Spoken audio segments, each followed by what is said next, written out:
Hey everyone, and welcome to my new video for DragonHeir Silent Gods.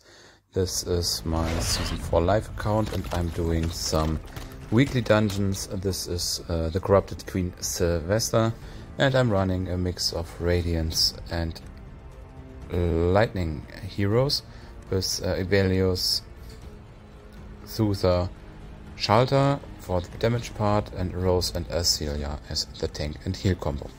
Rose is doing the Witch's Remains artifact for death breaking as well, so she's stuffed with accuracy, but she doesn't need that for her attack down. But yeah, as she's using witches, I put her full of it.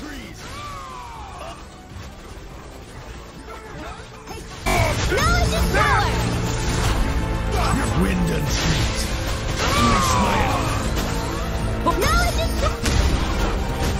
Wind and trees.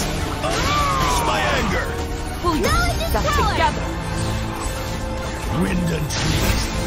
Pull your